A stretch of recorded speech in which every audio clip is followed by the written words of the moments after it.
Bismillahirrahmanirrahim. Assalamualaikum warahmatullahi wabarakatuh.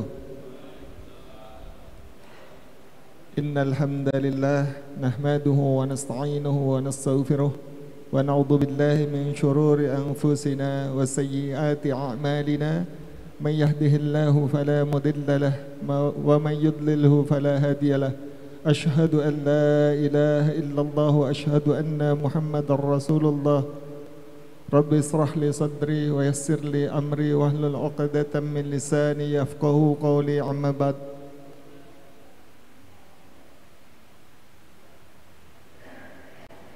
Baik,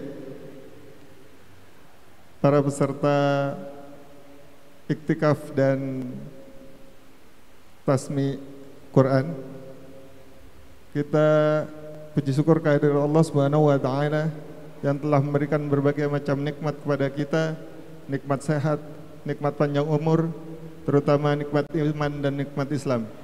Salawat serta salam kita aturkan kehadirat junjungan kita Nabi Muhammad SAW beserta para keluarganya, sahabatnya, serta pengikutnya sampai nanti di hari kiamat.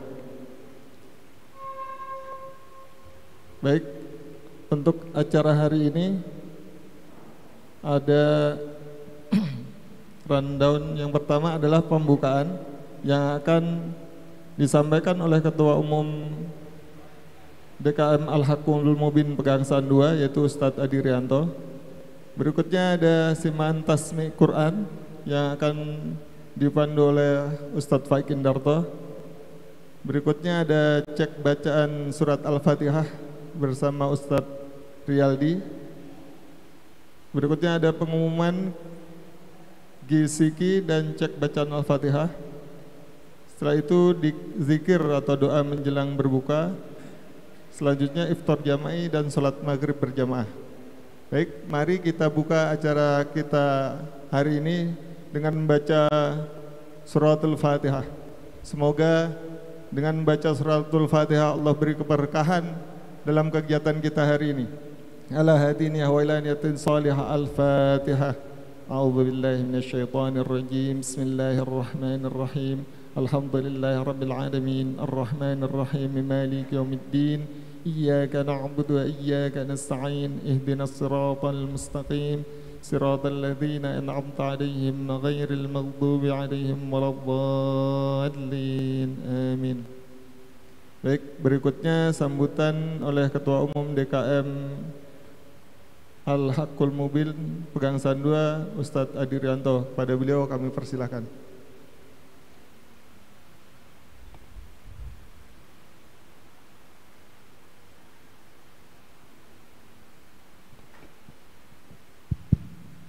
Bismillahirrahmanirrahim.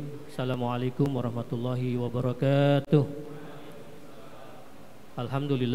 Alhamdulillahilladzi arsala rasulahu bil huda wa dinil haqq lidhhirahu ala dini kulli wa kafa billahi syahida. Asyhadu an la ilaha illallah, asyhadu anna Muhammadan abduhu wa rasuluhu la nabiyya ba'da. Allahumma shalli ala sayyidina Muhammad wa ala ali sayyidina Muhammad. Puja dan puji syukur kita haturkan kehadirat Allah Subhanahu wa taala. Ya, di sore hari yang berbahagia ini, yang cerah ini, kita berkumpul bersama ya untuk mengikuti acara iktikaf ya, yang salah satu program yang digulirkan oleh DKM Al-Haqqul Mubin Pegangsaan 2. Pertama-tama yang harus kita syukuri adalah kenikmatan kita dipertemukan di bulan Ramadan ya, di mana Allah Subhanahu wa taala memberikan kita kesempatan untuk menambah pundi-pundi amal soleh kita ya. Jika kita perhatikan ya, amal-amalan yang lain seperti sholat, kemudian zikir ya, tilawah Quran, itu semua sudah ditentukan nilai ganjarannya gitu. Seperti sholat berjamaah ya kan, Allah Subhanahu wa taala melipat gandakan 27 kali lipat. Kemudian tilawah Quran ya, subhanallah ya kan, kita rugi nih kalau dalam bulan Ramadan ini tilawahnya kurang gitu. Satu huruf, satu pahala dikalikan 10 Ustaz ya. Jadi subhanallah ini Al-Quran ya. Kita pengen ya saat-saat kita bekerja ada waktu di mana kita untuk tilawah Quran. Ya. Nah kemudian ibadah lain itu semua sudah ditentukan ya ganjarannya oleh Allah Subhanahu Wa Taala seperti berinfak sampai dengan 700 kali lipat. Namun berbeda halnya ketika kita berbicara puasa gitu ya. Puasa itu kata Allah Subhanahu Wa Taala, puasa itu untukku, ya kan? Dan aku yang akan membalasnya. Jadi yang pertama puasa itu Allah sendiri yang akan menilainya ya kan.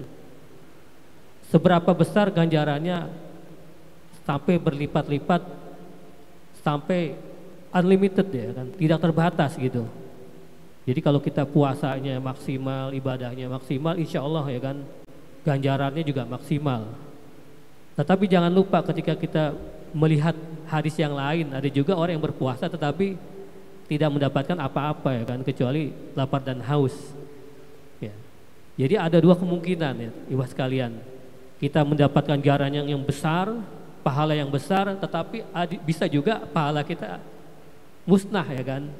Bahkan sampai titik nol, nggak dapat apa-apa gitu. Oleh karenanya kita bersyukur ya. Antum semua ya kan dipilih oleh Allah Subhanahu Wa Taala untuk bergabung di acara iktikaf ini. Mudah-mudahan ini indikator ya, indikator bahwa kita semua yang ada di sini adalah manusia-manusia pilihan Allah Subhanahu Wa Taala. Amin ya rabbal alamin. Ya. Kenapa? Karena setiap segala sesuatu itu ada yang namanya seleksi, ya kan? Dulu kalau kita masuk ke AHM diseleksi kan, benar nggak? Dari yang banyak diseleksi menjadi sedang, diseleksi lagi menjadi dikit dan antumlah yang diterima gitu. Nah ini Ramadan sudah masuk 10 hari terakhir ya. Ya kita buat pengumuman siapa yang mau ikut iktikaf, ternyata tidak sampai 10% ya dari jumlah karyawan muslim ya. Mudah-mudahan ini indikator ya, indikator kalau kita ini sebagai manusia yang memang dipilih Allah Subhanahu Wa Taala untuk memenangkan pertarungan ini ya kan. Ini sebab kompetisi ya kan, pemenang ketakwaan gitu ya kan. Nah itu yang pertama. Yang kedua, marilah kita maksimalkan ibadah kita ya kan. Jadi segala sesuatu itu kan akhirnya ya kan, akhirnya yang menentukan, bener gak? Kalau orang hidup nih, akhirnya apa? Kematian, ya husnul khotimah atau su'ul khotimah. Jadi akhirnya menentukan. Dan nilainya itu yang mahal di situ gitu ya. Seperti 10 hari terakhir ini, yang mahal apa? Lailatul Qadar ya kan. Itu aja nih di mana adanya? Di 10 hari terakhir ya kan. Nah ini ibarat pertandingan ini adalah babak final, Ibu sekalian. Ya, marilah kita coba yang tadinya tilawahnya kendor, kita kencengin lagi ya kan. Yang tadinya qiyamul lailnya mulai males-malesan, kita kencangkan kembali ya kan semangat ibadah kita. Sehingga apa yang Allah Subhanahu Wa Ta'ala katakan di surat Al-Baqarah ayat 183, la'alakum tattaqun. Kita menjadi orang-orang yang bertakwa. Kita berupaya meningkatkan apa? Grade ketakwaan kita. Jadi kalau dalam Al-Qur'an itu manusia itu ketika diberikan amanah Al-Qur'an ada 3 kan? Muslim, mukmin, mukhlis. Ya. Kalau muslim ya umum pada umumnya. Biasanya di kebanyakan berkumpul ketika awal-awal Ramadan ya kan. Masjid kan penuh tuh. Masjid penuh. Tapi udah mulai seminggu udah mulai berguguran. Yang tersisa cuman 2 nih.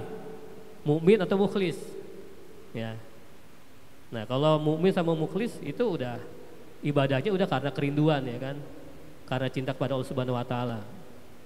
Nah ini yang kita coba perbaikilah dari kualitas diri kita di mata Allah Subhanahu Wa Taala. Alhamdulillah Ustadz Paik sudah hadir dan Ustadz Riyaldi ya yang akan membimbing teman-teman sekalian di bacaan Al-Fatihah nanti. Mudah-mudahan Al-Fatihah kita juga benar nih ya kan. Karena itu penting ya kan, rukun ya Ustadz ya. Apa namanya, penting lah Al-Fatihah itu karena itu intinya dari sholat kita ya kan. Bacaan Al-Fatihah kita jangan sampai salah ya. Nah nanti dibimbing nih ya, usahakan ada kemajuan lah kita bacaan Al-Fatihah kita. Ya mungkin itu yang dapat saya sampaikan. Terima kasih, kurang lebihnya mohon maaf. Akhirul kalam, assalamualaikum warahmatullahi wabarakatuh. Waalaikumsalam warahmatullahi wabarakatuh. Terima kasih pada Ustadz Adi Rianto. Semoga apa yang beliau sampaikan menjadi semangat buat kita untuk menggapai Lailatul Qadar yang tinggal Ramadan tinggal beberapa hari ini. Baik, berikutnya adalah tasmi' Quran oleh Ustadz Faikin Darto. Bagi beliau kami persilahkan.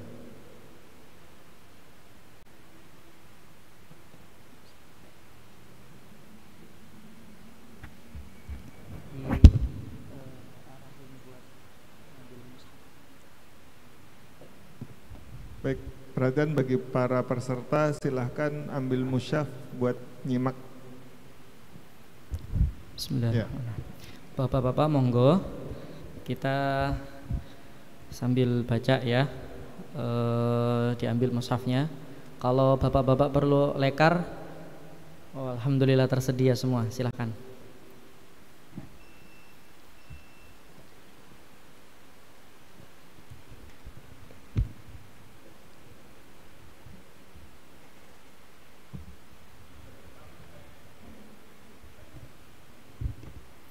Boleh agak ke depan biar enggak kejauhan Pak nggih.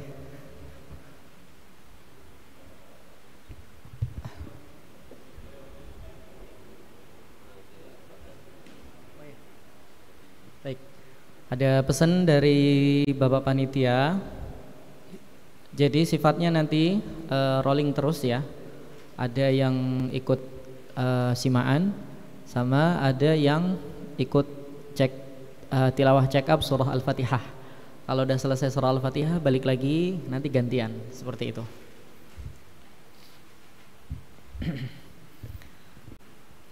Baik, insyaallah tasmihnya di juz 29.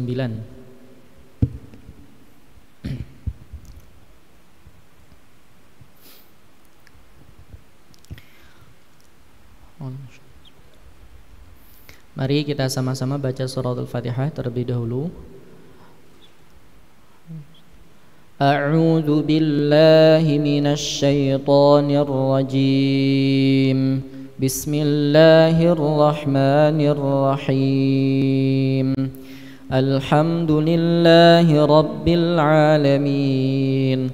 Ar-Rahmanir Rahim. Maliki yaumiddin.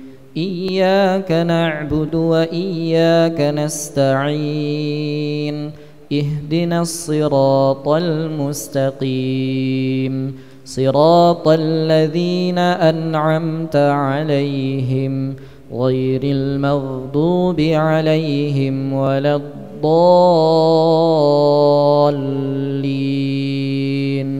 آمين.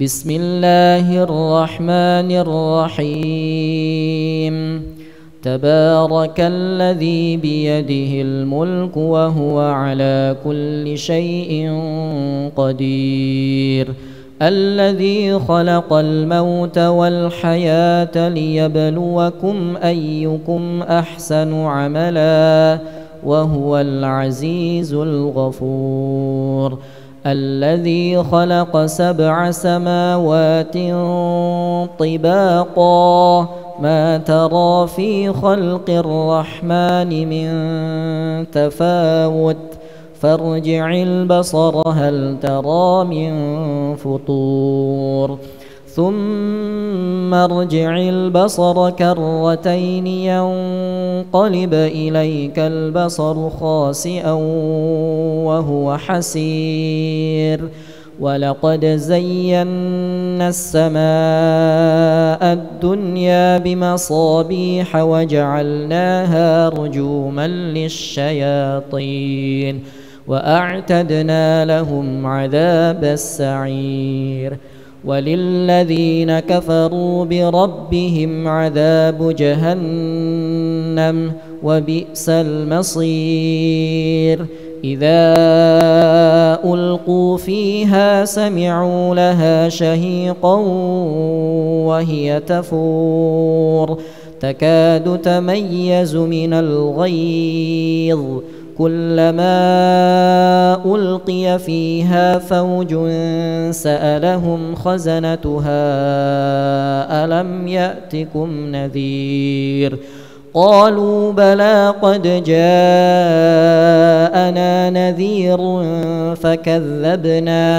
فكذبنا وقلنا ما نزل الله من شيء إن أنتم إلا في ضلال كبير وقالوا لو كنا نسمع أو نعقل ما كنا في أصحاب السعير فاعترفوا بذنبهم فسحقا لأصحاب السعير إن الذين يخشون ربهم بالغيب لهم مغفرة وأجر كبير وأسروا قولكم أو اجهروا به إنه عليم بذات الصدور ألا يعلم من خلق وهو اللطيف الخبير هو الذي جعل لكم الأرض ذلولا فامشوا في مناكبها وكلوا من رزقه وإليه النشور أأمنتم من في السماء أن يخسف بكم الأرض فإذا هي تمور أم أمنتم من في السماء أن يرسل عليكم حاصبا فستعلمون كيف نذير ولقد كذب الذين من قبلهم فكيف كان نكير أولم يروا إلى الطير فوقهم صافات ويقبضن ما يمسكهن إلا الرحمن إنه بكل شيء بصير أمن هذا الذي هو جند لكم ينصركم من دون الرحمن إن الكافرون إلا في غرور أمن هذا الذي يرزقكم إن أمسك رزقه بل لجوا في عتو ونفور أفمن يمشي مكبا على وجهه أهدى أمن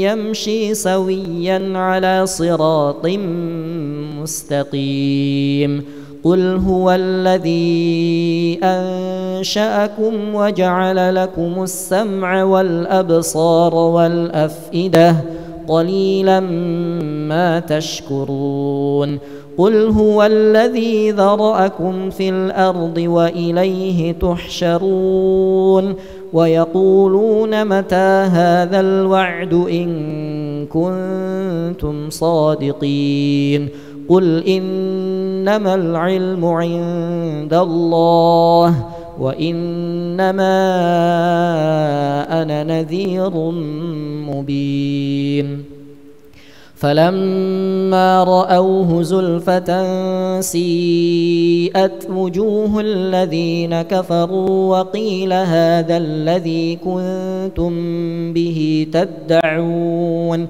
قل أرأيتم إن أهلكني الله ومن معي أو رحمنا فمن يجير الكافرين من عذاب أليم قل هو الرحمن آمنا به وعليه توكلنا فستعلمون من هو في ضلال مبين قل أرأيتم إن أصبح ماؤكم غورا فمن يأتيكم بماء معين بسم الله الرحمن الرحيم نون والقلم وما يسطرون ما أنت أنت بنعمة ربك بمجنون وإن لك لأجرا غير ممنون وإنك لعلى خلق عظيم فستبصر ويبصرون بأيكم المفتون إن ربك هو أعلم بمن ضل عن سبيله وهو أعلم بالمهتدين فلا تطع المكذبين ودوا لو تدهن فيدهنون ولا تطع كل حلاف مهين هماز مشاء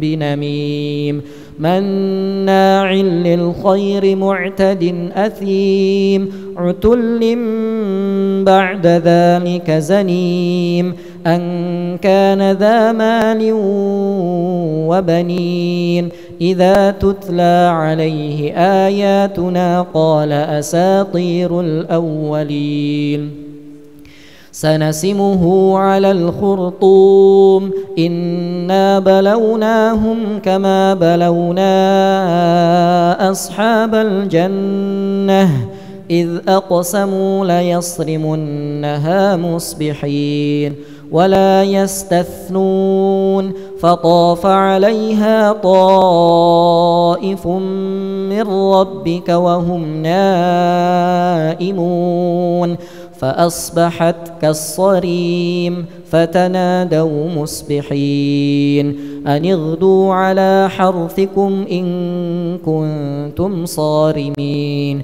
فانطلقوا وهم يتخافتون ألا يدخلنها اليوم عليكم مسكين وغدوا على حرد قادرين فلما رأوها قالوا إن هؤلاء لضالون فلما رأوها قالوا إنا لضالون بل نحن محرومون قال أوسطهم ألم أقل لكم لولا تسبحون قالوا سبحان ربنا إنا كنا ظالمين فأقبل بعضهم على بعض يتلاومون قالوا يا ويلنا إنا كنا طاغين عسى ربنا أن يبدلنا خيرا منها إنا إلى ربنا راغبون كذلك العذاب ولعذاب الآخرة أكبر لو كانوا يعلمون إن للمتقين عند ربهم جنات النعيم أفنجعل المسلمين كالمجرمين ما لكم كيف تحكمون أم لكم كتاب فيه تدرسون إن لكم فيه لما تخيرون أم لكم أيمان علينا بالغة إلى يوم القيامة إن لكم لما تحكمون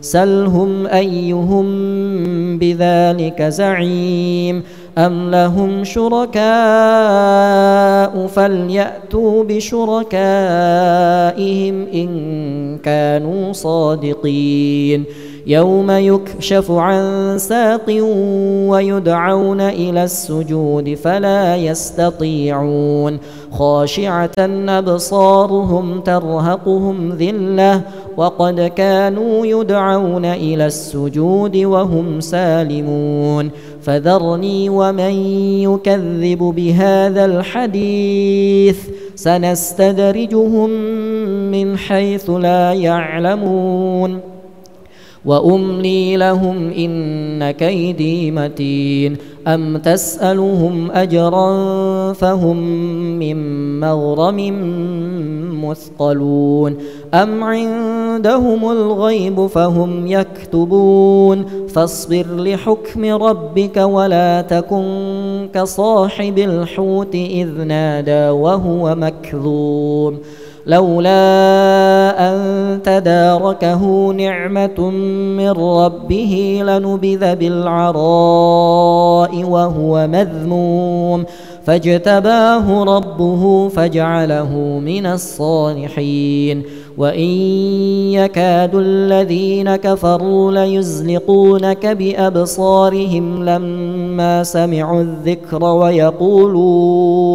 ويقولون إنه لمجنون وما هو إلا ذكر للعالمين بسم الله الرحمن الرحيم الحاقة ما الحاقة وما أدراك ما الحاقة كذبت ثمود وعاد بالقارعة فأما ثمود فأهلكوا بالطاغية وأما عاد فأهلكوا بريح صرصر عاتية سخرها عليهم 7 ليال و8 أيام حسوما فترى القوم فيها صرعى كأنهم أعجاز نخل خاوية فهل ترى لهم من باقية وجاء فرعون ومن قبله والمؤتفكات بالخاطئة فعصوا رسول ربهم فأخذهم أخذة رابية إنا لما طغى الماء حملناكم في الجارية لنجعلها لكم تذكرة وتعيها أذن واعية فإذا نفخ في الصور نفخة واحدة وحملت الأرض والجبال فدكتا دكة واحدة فيومئذ وقعت الواقعة وانشقت السماء فهي يومئذ واهية والملك على أرجائها ويحمل عرش ربك فوقهم يومئذ 8 يومئذ تعرضون لا تخفى منكم خافية فأما من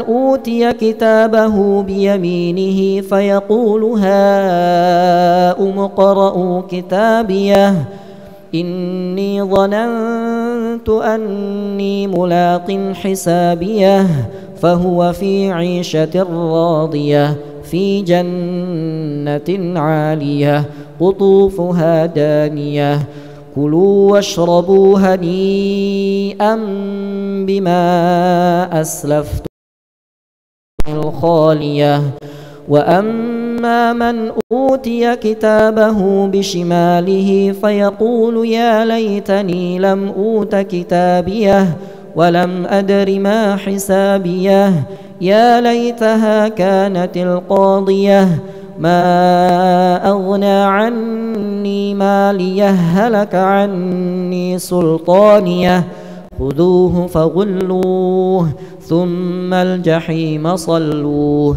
ثم في سلسلة ذرعها 70 ذراعا فاسلكوه إنه كان لا يؤمن بالله العظيم ولا يحض على طعام المسكين فليس له اليوم هاهنا حميم ولا طعام إلا من غسلين لا يأكله إلا الخاطئون فلا أقسم بما تبصرون وما لا تبصرون إنه لقول رسول كريم وما هو بقول شاعر قليلا ما تؤمنون ولا بقول كاهن قليلا ما تذكرون تنزيل من رب العالمين ولو تقول علينا بعض الأقاويل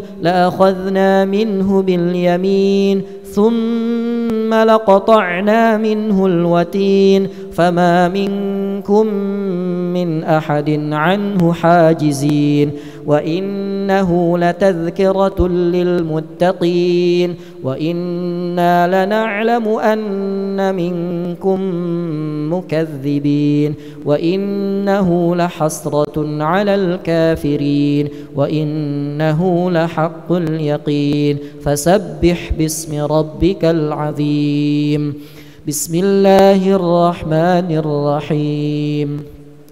سأل سائل بعذاب واقع للكافرين ليس له دافع من الله ذي المعارج تعرج الملائكة والروح إليه في يوم كان مقداره 50,000 سنة فاصبر صبرا جميلا إنهم يرونه بعيدا ونراه قريبا يوم تكون السماء كالمهل وتكون الجبال كالعهن ولا يسأل حميم حميم يرونهم يود المجرم لو يفتدي من عذاب يومئذ ببنيه وصاحبته وأخيه وفصيلته التي تؤويه ومن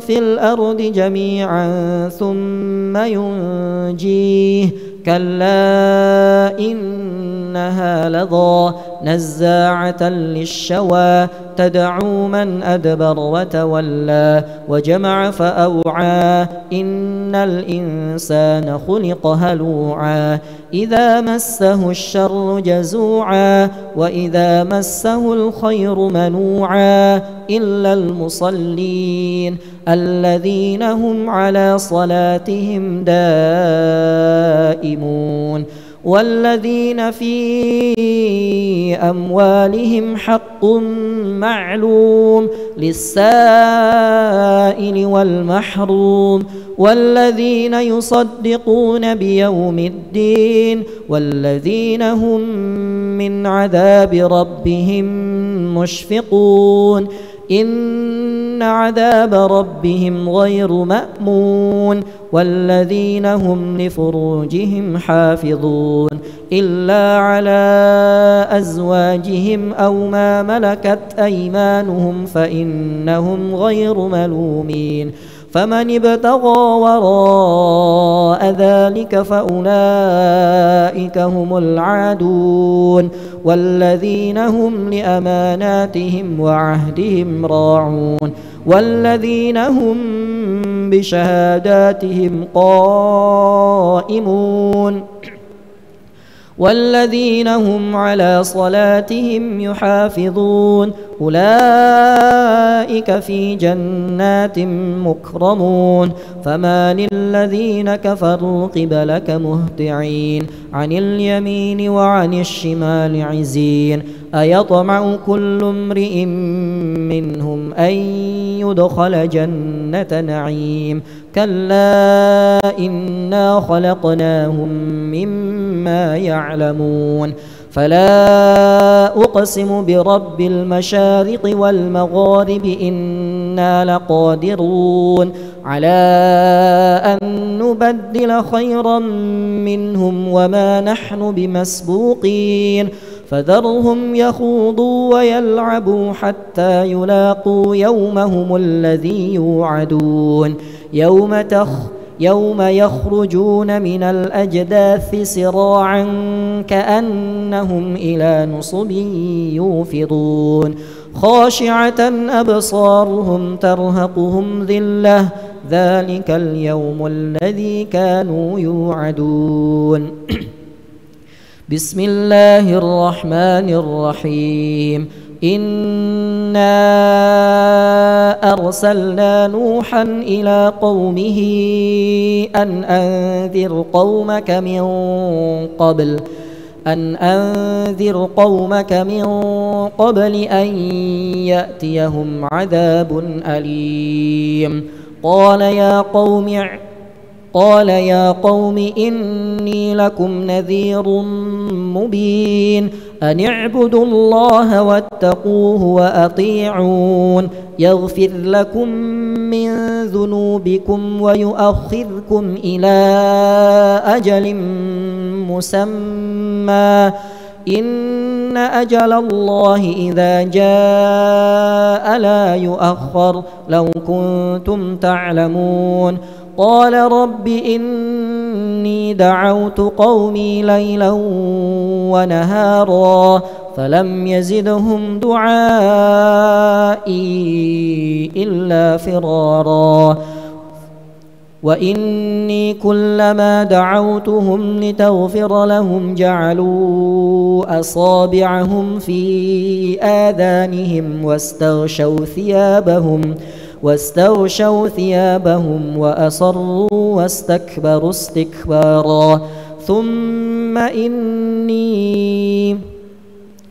واستغشوا ثيابهم وأصروا واستكبروا استكبارا ثم إني دعوتهم جهارا ثم إني أعلنت لهم وأسررت لهم إسرارا فقلت استغفروا ربكم إنه كان غفارا يرسل السماء عليكم مدرارا ويمددكم بأموال وبنين ويجعل لكم جنات ويجعل لكم أنهارا ما لكم لا ترجون لله وقارا وقد خلقكم أطوارا ألم تروا كيف خلق الله 7 سماوات طباقا وجعل القمر فيهن نورا وجعل الشمس سراجا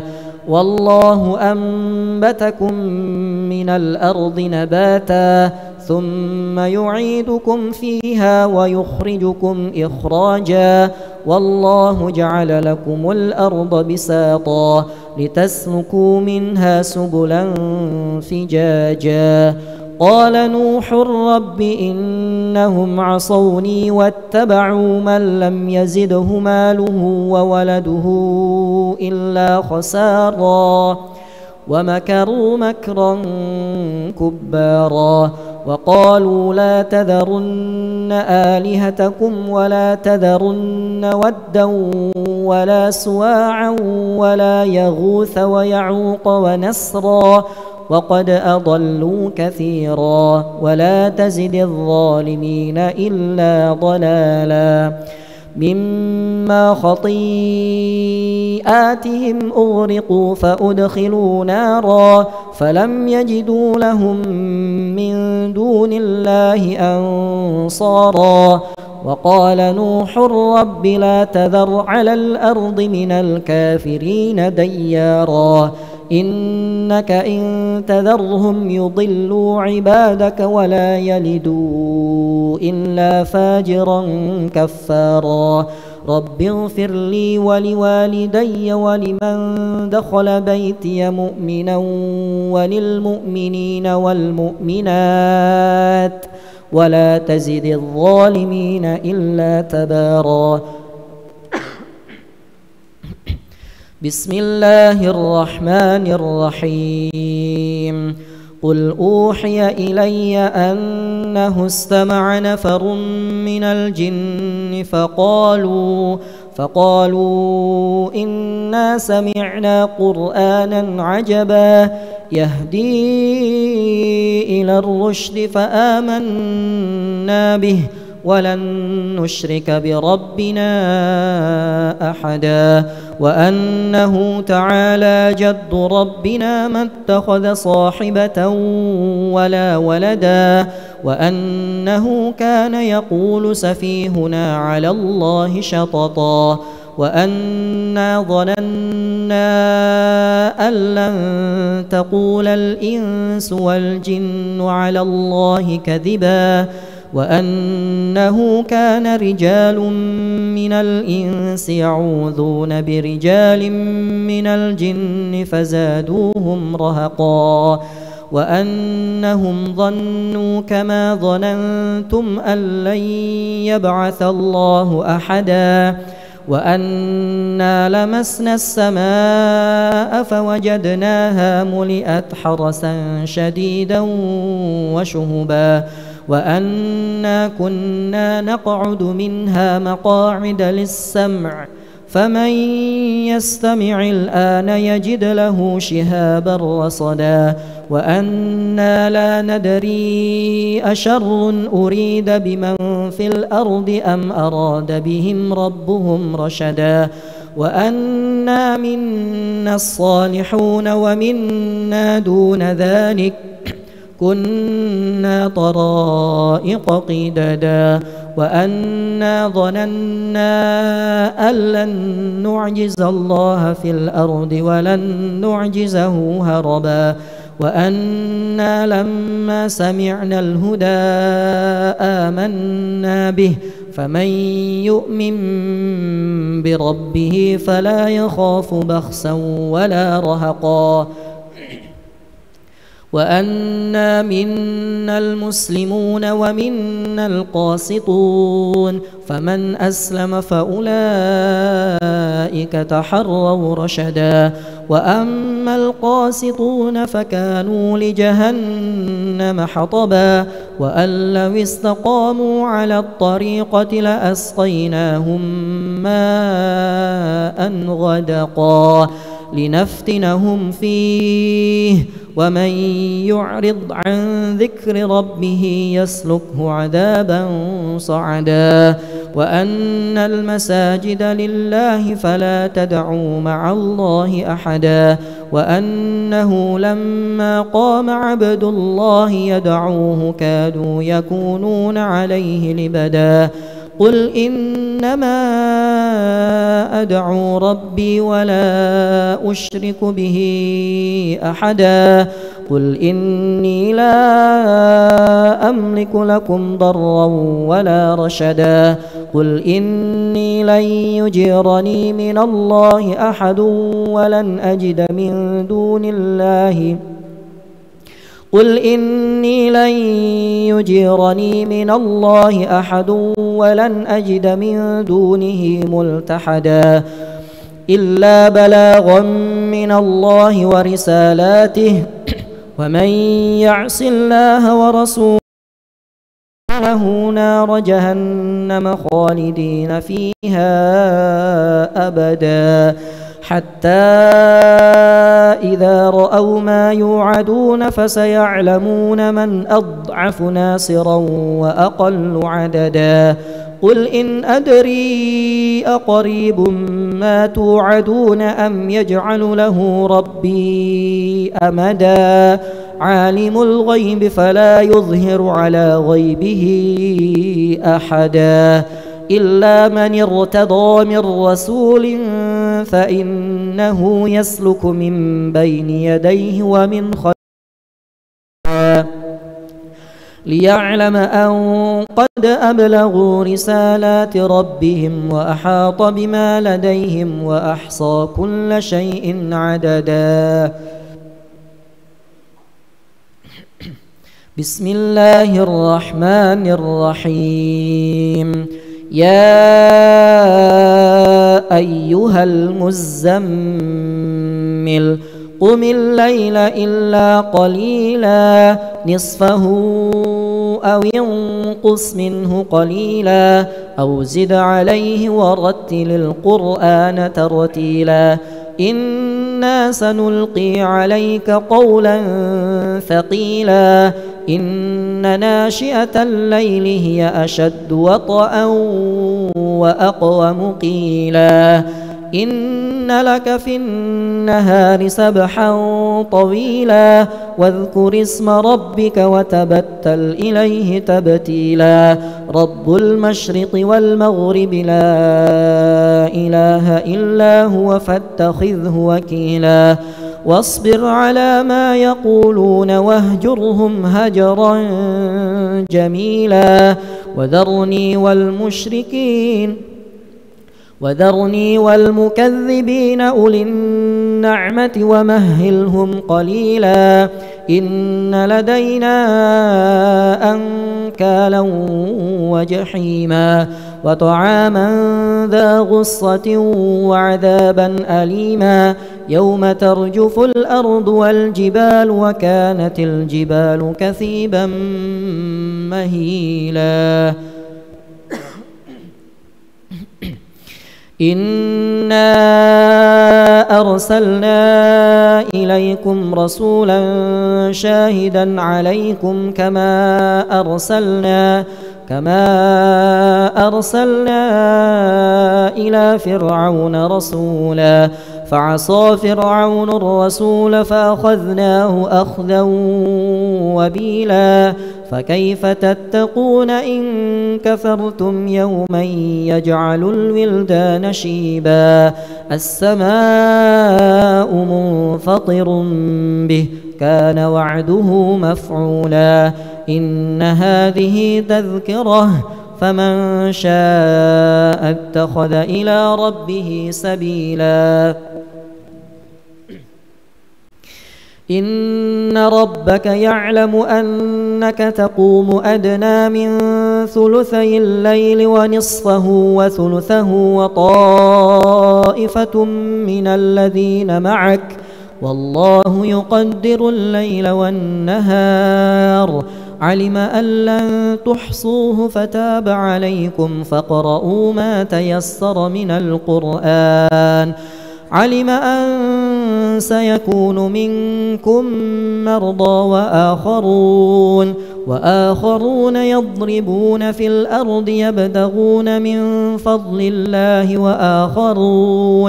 وآخرون يقاتلون في سبيل الله فاقرؤوا ما تيسر منه وأقيموا الصلاة وآتوا الزكاة وأقرضوا الله قرضا حسنا وما تقدموا لأنفسكم من خير تجدوه عند الله هو خيرا وأعظم أجرا واستغفروا الله إن الله غفور رحيم بسم الله الرحمن الرحيم يا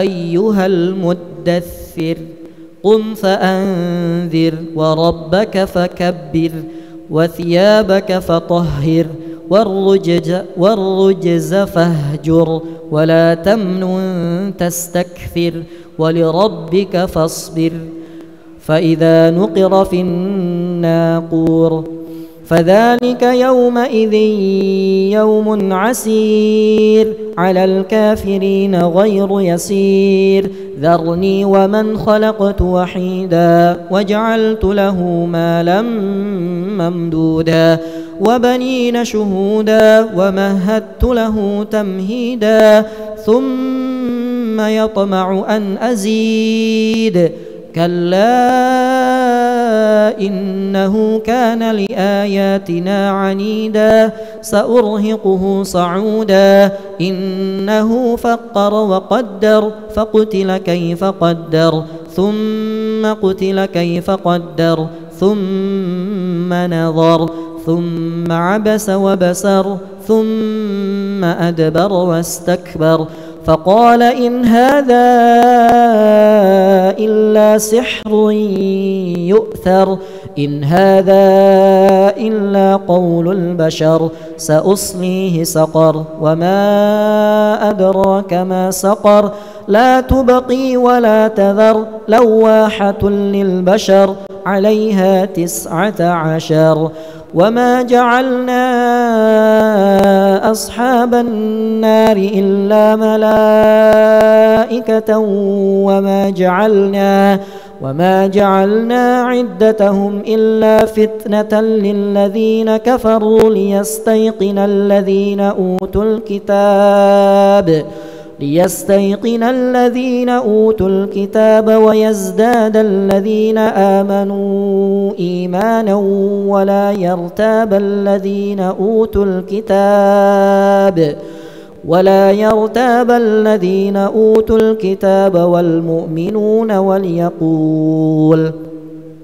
وليقول الذين في قلوبهم مرض والكافرون ماذا أراد الله بهذا مثلا كذلك يضل الله من يشاء ويهدي من يشاء وما يعلم جنود ربك إلا هو وما هي إلا ذكرى للبشر كلا والقمر والليل إذ أدبر والصبح إذ أصفر إنها لإحدى الكبر نذيرا للبشر لمن شاء منكم أن يتقدم أو يتأخر كل نفس بما كسبت رهينة إلا أصحاب اليمين في جنات يتساءلون عن المجرمين ما سلككم في سقر قالوا لم نك من المصلين ولم نك نطعم المسكين وكنا نخوض مع الخائضين وكنا نكذب بيوم الدين حتى أتانا اليقين فما تنفعهم شفاعة الشافعين فما لهم عن التذكرة معرضين كأنهم حمر مستنفرة فرت من قسورة بل يريد كل امرئ منهم أن يؤتى صحفا منشرة كلا بل لا يخافون الآخرة كلا إنه تذكرة فمن شاء ذكره وما يذكرون إلا أن يشاء الله هو أهل التقوى وأهل المغفرة بسم الله الرحمن الرحيم لا أقسم بيوم القيامة ولا أقسم بالنفس اللوامة أيحسب الإنسان أن لن نجمع عظامه بلى قادرين على أن نسوي بنانه بل يريد الإنسان ليغفر أمامه يسأل أيان يوم القيامة فإذا برق البصر وخسف القمر وجمع الشمس والقمر يقول الإنسان يومئذ أين المفر كلا لا وزر إلى ربك يومئذ المستقر ينبأ الإنسان يومئذ بما قدم وأخر بل الإنسان على نفسه بصيرة ولو ألقى معاذيره لا تحرك به لسانك لتعجل به إن علينا جمعه وقرآنه فإذا قرأناه فاتبع قرآنه ثم إن علينا بيانه كلا بل تحبون العاجلة وتذرون الآخرة وجوه يومئذ ناظرة إلى ربها ناظرة ووجوه يومئذ باسرة تظن أن يفعل بها فاقرة كلا إذا بلغت التراقي وقيل من راق وظن أنه الفراق والتفت الساق بالساق إلى ربك يومئذ المساق فلا صدق ولا صلى ولكن كذب وتولى ثم ذهب إلى أهله يتمطى أولى لك فأولى ثم أولى لك فأولى أيحسب الإنسان أن يترك سدى ألم يك نطفة من مني يمنى ثم كان علقة فخلق فسوى فجعل منه الزوجين الذكر والأنثى أليس ذلك بقادر على أن يحيي الموتى.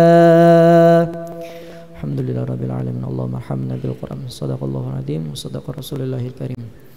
Alhamdulillah, Bapak-bapak, barakallahu fikum. Akhirul kalam. Assalamualaikum warahmatullahi wabarakatuh. Waalaikumsalam warahmatullahi wabarakatuh. Syukran jazakallah khairan buat Ustadz Faik. Semoga kita yang menyimak dan mendengarkan mendapatkan barokahnya dari bacaan Quran kita. Baik, berikutnya adalah pengumuman QCQ dan cek bacaan Al-Fatihah yang akan disampaikan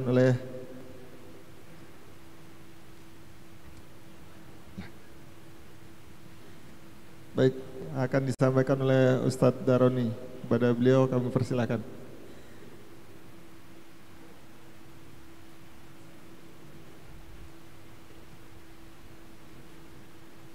Bismillahirrahmanirrahim.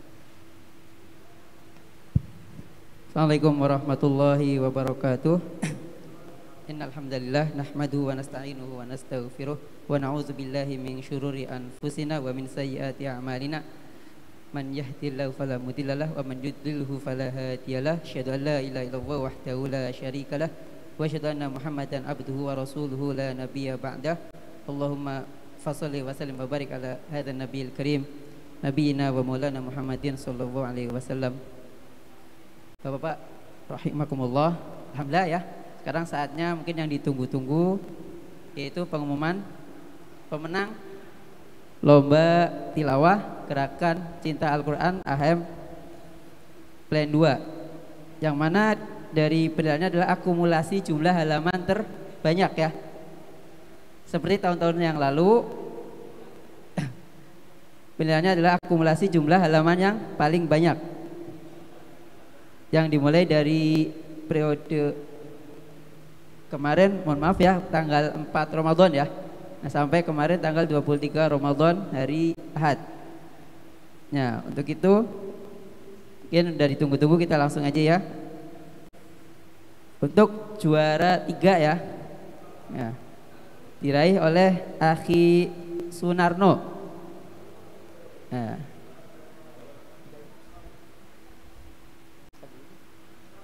ya, Akhi Sunarno dengan jumlah halaman yang dicapai adalah 1892 halaman.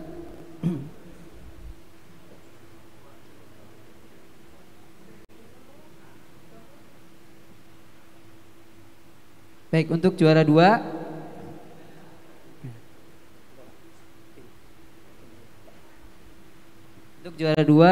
Donianto. Ya, jumlah halaman yang dapat dicapai adalah 2072 halaman. Nggak ada ya? Ini ada yang mewakili Pak Donianto tadi, izin ya. Ya.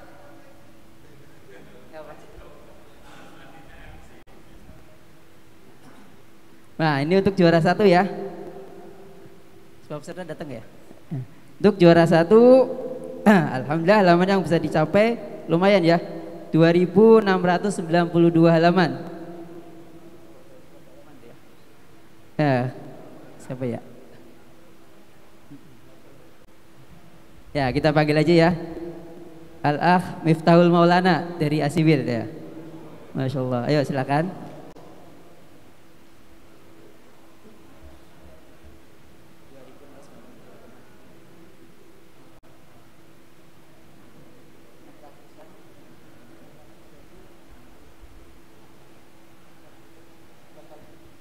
Ya. Untuk Pak Adi, Ustadz Faik, Ustadz Jumadi maju ke depan untuk penyerahan hadiah.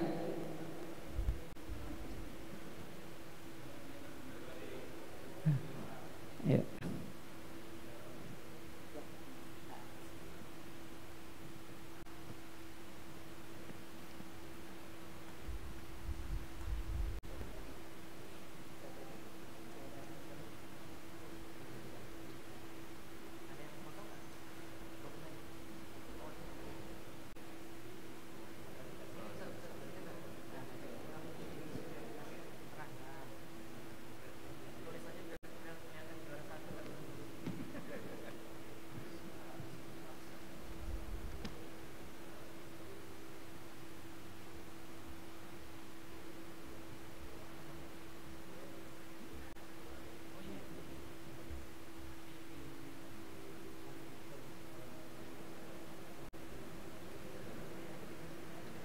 Untuk juara 2 Ustadz Faik. Silakan Ustadz.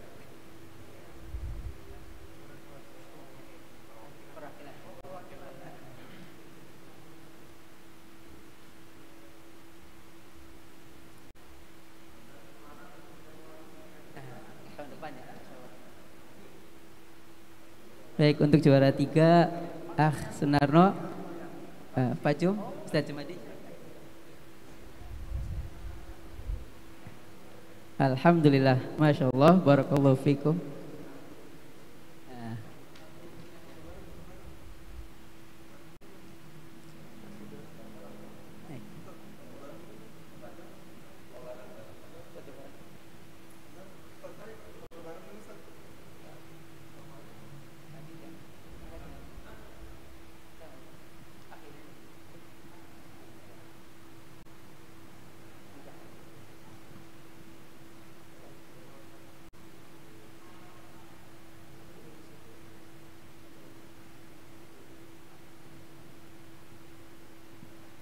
Baik, cukup ya. Alhamdulillahirrabbilalamin.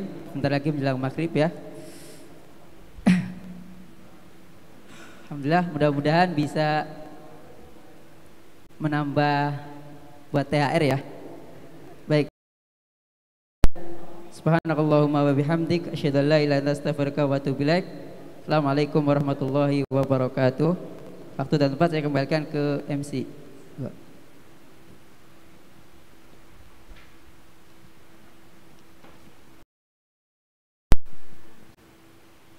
Baik, terima kasih. Selamat bagi ikhwan-ikhwan yang memenangkan lomba. Semoga di bulan Syawal nanti tetap istiqomah bacaannya sampai khatam berkali-kali setiap bulannya, Masya Allah.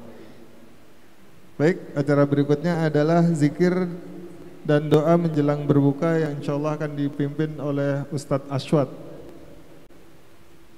Baik, dengan dibacakannya doa menjelang berbuka dan zikir, saya sebagai MC mohon pamit, mohon maaf jika ada salah-salah kata. Terima kasih. Billahi taufiq wal hidayah. Wassalamualaikum warahmatullahi wabarakatuh.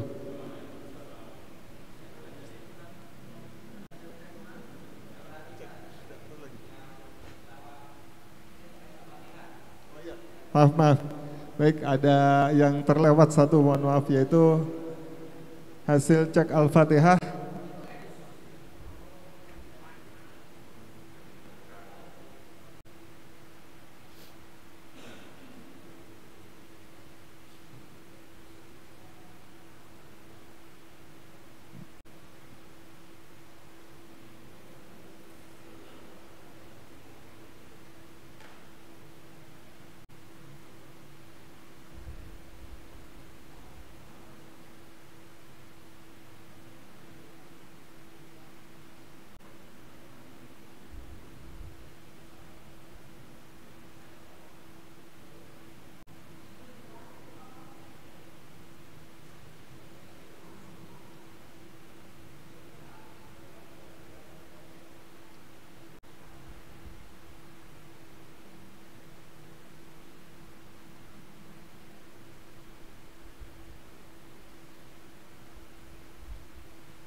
Baik, pengumuman hasil seleksi bacaan Al-Fatihah akan disampaikan oleh Ustadz Rudali. Kepada beliau kami persilahkan.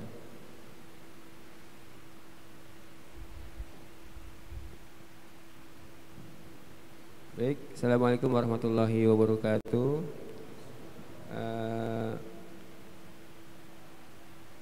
Pembacaan yang terbaik surat Al-Fatihah. Ya sebenarnya Ustadz itu dari asar udah standby. Cuman karena ya kita mulainya jam 4 lalu molor nggak ada orangnya, ya akhirnya 4:30 baru mulai. Jadi pesannya mungkin tadi ada yang baru datang ya udah ditutup karena waktunya memang sudah habis. Baik, saya bacakan ya. Terbaik pertama Ahmad Nur Fadilah, terbaik kedua Sugiono, terbaik ketiga Pak Muhadi.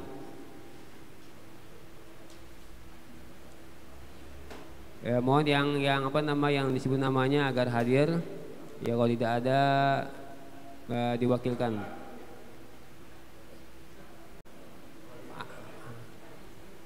Pak Sugiono kayaknya ada nih. Pak Sugi, wah ini diam-diam ini. Pak ya Ahmad Nur Fadilah, yang ketiga Pak Muhadi.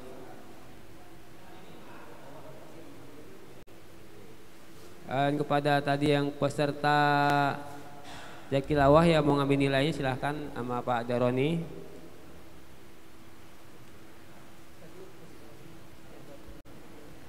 Ya. Silakan Pak Sugiono.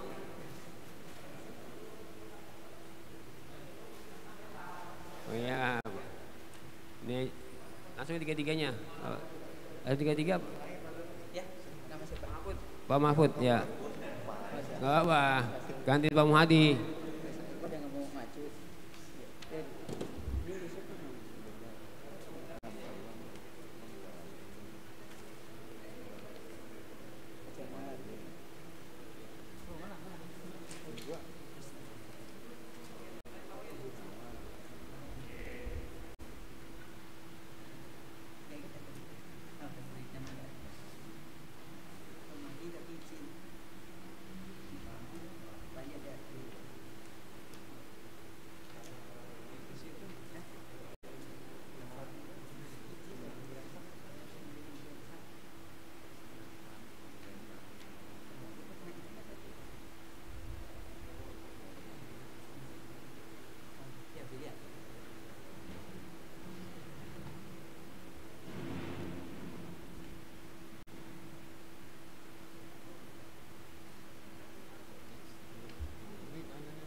Baik, terima kasih. Selamat kepada pemenang koreksi bacaan suratul Fatihah.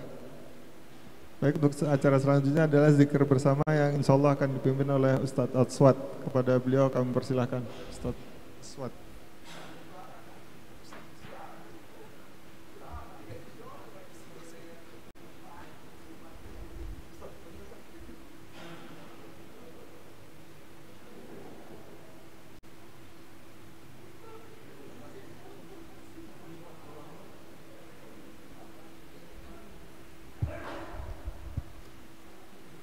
أشهد أن لا إله إلا الله أستغفر الله نسألك الجنة ونعوذ بك من النار أشهد أن لا إله إلا الله أستغفر الله نسألك الجنة ونعوذ بك من النار أشهد أن لا إله إلا الله أستغفر الله نسألك الجنة ونعوذ بك من النار اللهم إنك عفو تحب العفو فاعف عنا اللهم إنك عفو تحب العفو فاعف عنا اللهم إنك عفو جواد كريم تحب العفو فاعف عنا يا الله يا كريم أشهد أن لا إله إلا الله أستغفر الله نسألك الجنة ونعوذ بك من النار أشهد أن لا إله إلا الله أستغفر الله نسألك الجنة ونعوذ بك من النار أشهد أن لا إله إلا الله أستغفر الله نسألك الجنة ونعوذ بك من النار اللهم إنك عفو تحب العفو فاعف عنا اللهم إنك عفو تحب العفو فاعف عنا اللهم إنك عفو جواد كريم تحب العفو فاعف عنا ya Allah ya Karim. Bapak-bapak bisa langsung ke tempat makanannya deh langsung. Silakan bapak-bapak. Ya kita sambil zikir juga di sana akan kedengaran suara. Asyhadu an la ilaha illallah astaghfirullah nas'alukal jannata wa na'udzu bika minan nar asyhadu an la ilaha illallah astaghfirullah nas'alukal jannata wa na'udzu bika minan nar asyhadu an la ilaha illallah astaghfirullah نسألك الجنة ونعوذ بك من النار أشهد أن لا إله إلا الله أستغفر الله نسألك الجنة ونعوذ بك من النار أشهد أن لا إله إلا الله أستغفر الله نسألك الجنة ونعوذ بك من النار اللهم إنك عفو تحب العفو فاعف عنا الله عفو تحب العفو فاعف عنا الله إنك عفو تحب العفو فاعف عنا اللهم إنك عفو تحب العفو فاعف عنا اللهم إنك عفو جواد كريم تحب العفو فاعف عنا يا الله يا كريم أشهد أن لا نسألك الجنة ونعوذ بك من النار أشهد أن لا إله إلا الله أستغفر الله نسألك الجنة ونعوذ بك من النار أشهد أن لا إله إلا الله أستغفر الله نسألك الجنة ونعوذ بك من النار أشهد أن لا إله إلا الله أستغفر الله نسألك الجنة ونعوذ بك من النار اللهم إنك عفو تحب العفو فاعف عنا اللهم إنك عفو تحب العفو فاعف عنا اللهم إنك عفو تحب العفو فاعف عنا يا الله يا كريم.